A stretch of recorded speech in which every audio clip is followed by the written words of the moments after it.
Today we're going to locate the default password on your Brother machine. Your machine's default password is required in order to update the firmware or to access some advanced features.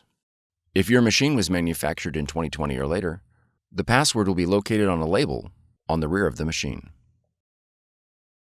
Your password will be the characters to the right of PWD.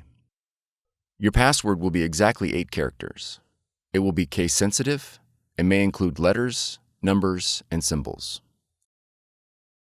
For older machines without a password label, use the word initpass or the word access as the default password.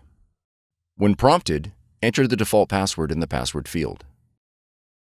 If the password is not accepted, contact your system administrator and ensure the password has not been changed.